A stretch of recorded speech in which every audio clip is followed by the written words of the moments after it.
Cuman curhatannya kan ingin di 5 tahun ke depan kawasan Glodok ini benar-benar jadi destinasi wisata. Kalau destinasi wisata kan ukurannya ada berapa turis yang datang ke sini. Nah itu harusnya jumlahnya berlipat-lipat. Sehingga nanti kalau terpilih kita akan upgrade agar betul-betul orang ke sini itu betah berlama-lama, buang uang untuk belanja, spendingnya untuk makan dan lain sebagainya.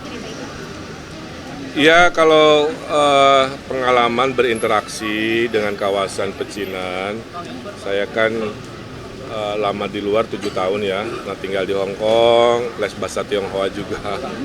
Karena karya saya banyak di Cina ya, ada 15-20 karya. Di Amerika juga sama, pecinan sangat dekat dengan Asia dulu kan. Makanya saya bisa bahasa tadi juga.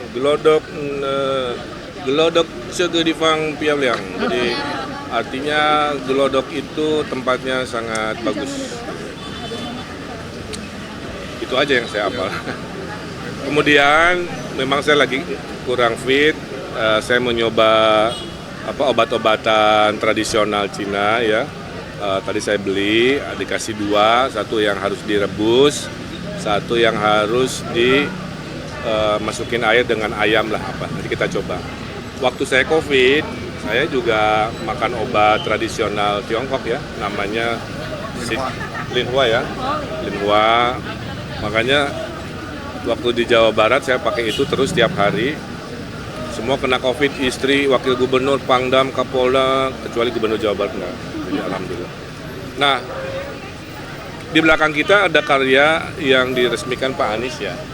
Saya kira ini sangat bagus karena Jakarta kan adalah Indonesia. Indonesia adalah keberagaman.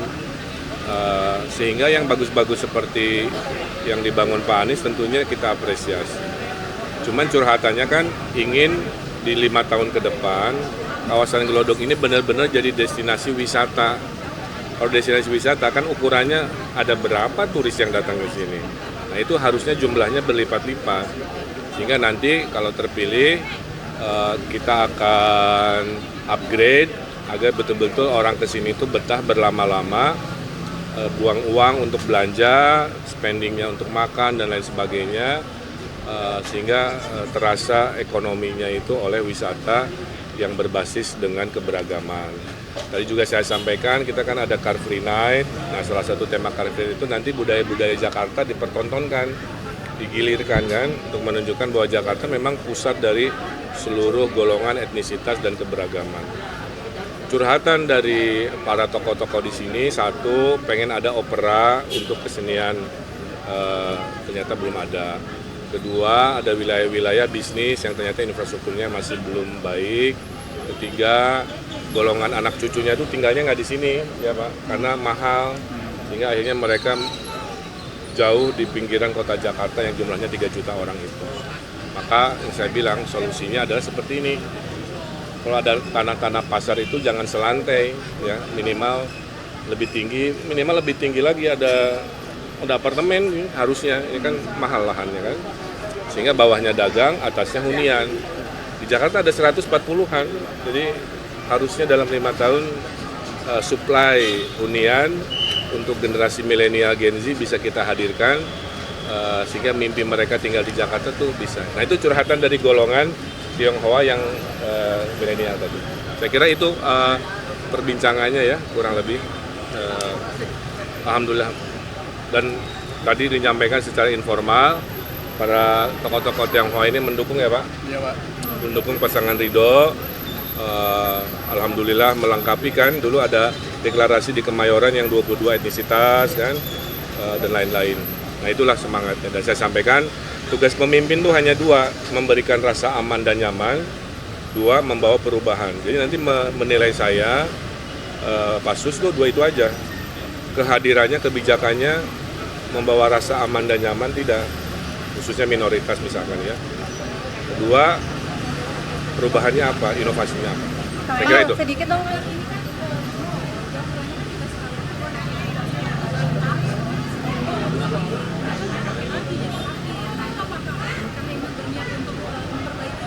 Ini terlalu teknikal ya pertanyaannya, tapi poinnya adalah Nanti di hari-hari pertama saya semua mau diaudit kira-kira gitu lah. Kalau hasil auditnya tadi dinyatakan perlebaran malah dipakai parkir, jangan-jangan nggak ada solusi. Padahal sekarang kan parkir ada teknologi ya yang pakai mekanis itulah, lahannya dikit tapi mekanis. Jadi nanti kita sampai ke sana. Kang Emil, debat kedua kan temanya menarik kan, ekonomi kesejahteraan sosial. Sedikit dong Kang tentang temanya gimana Kang? Ya, insya Allah kita paling siap ya, karena kita akan bicara konsep-konsep ekonomi, khususnya membawa lapangan pekerjaan, menghapuskan 350.000 pengangguran oleh berbagai pekerjaan formal maupun informal, pekerjaan kantoran maupun padat karya. Di dalam anggaran 1 miliar RW 5 tahun itu di dalamnya terkandung untuk upah, mengerjakan perbaikan kekumuhan, kebersihan. Jadi sebenarnya banyak sekali lapangan pekerjaan yang akan kita hadirkan. Nah, itulah salah satu yang nanti dalam debat tentang keekonomian. Tapi lain-lain saya nggak bisa detail karena materi debat. Kang Emil, kan saya dari kecil di Glodok nih Mas, warganya nih 20 tahun sekian. Dulu kan Glodok itu pusat bisnis kuat sekali Kang. Kamu curhatnya mau apa? Iya dong, kan kuat sekali Kang ini kan. Sekarang kan dulu kan kayaknya sering nih ngelihat membangun China dalam tanda kutip. Mungkin ketika Kang Emil kesini ngelihat pusat perdagangan sini apa sih Kang yang kurang sebenarnya dan bisa ditingkatkan lagi? Terlalu panas, kurang pohon. Saya udah janji tadi ya Pak, kita banyakin pohon. Jangan membayangkan kota harus sekeras gedung doang gitu ya, enggak. Dan pohon itu enggak harus berakar ke tanah, saya bilang tadi. Tanam pohonnya itu nanti pakai pot raksasa aja, tapi ada spesies nanti yang pohonnya itu meneduhkan. Itu mah cepet 6 bulan, 8 bulan di Glodok itu ada pohon. Lebih adem ya Kang?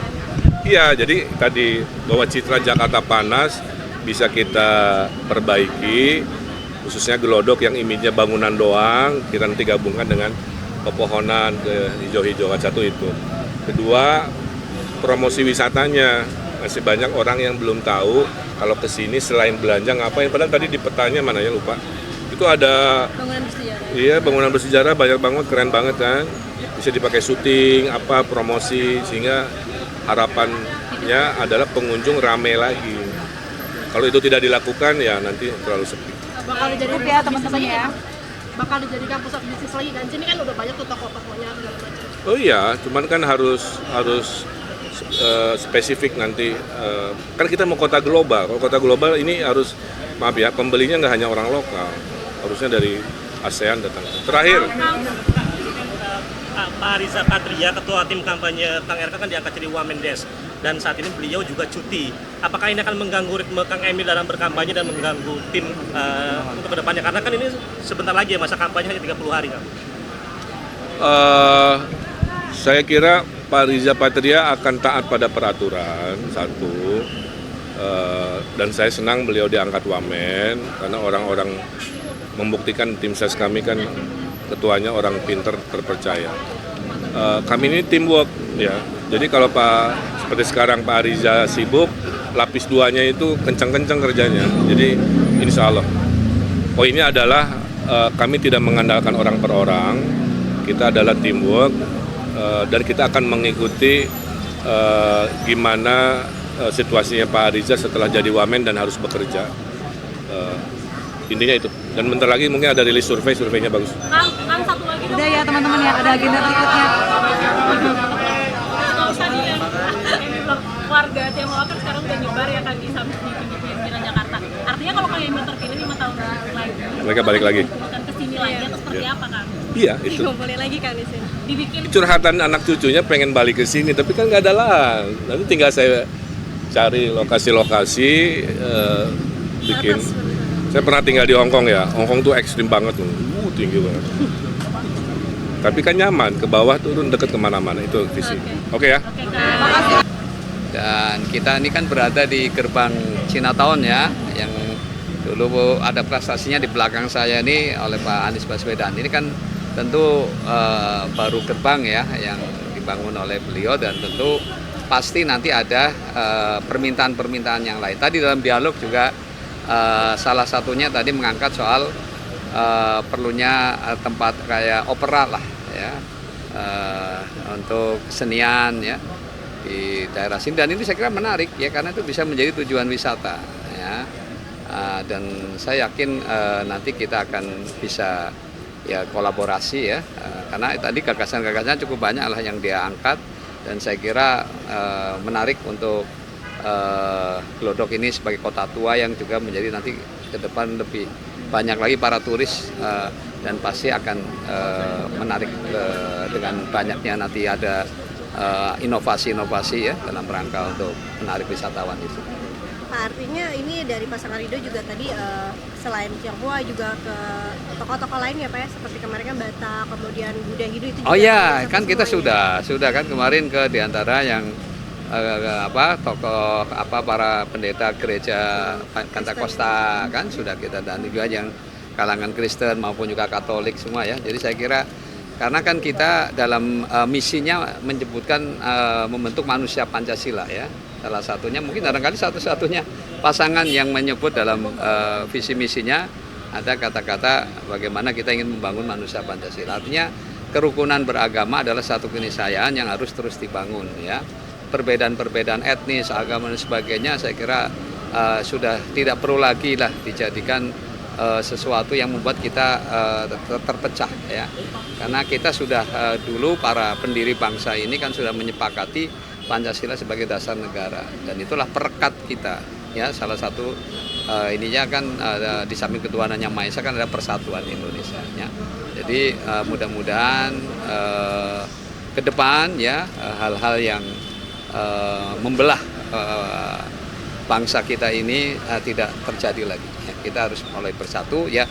Contohnya pasangan Ridwan Kamil Suswono kan, makanya jadi Kim Plus kan dulu bersaing ya, dan sekarang bersatu untuk ya memajukan Jakarta. Berarti semuanya berkomunikasi dengan baik ya Pak? Oh semua baik Termasuk kita dengan Pak Anies, Pak? ya. Dengan Pak Anies hubungan Pak Anies ya, saya secara pribadi sudah sempat ketemu ya dengan beliau, artinya secara pribadi sudah ketemu ya.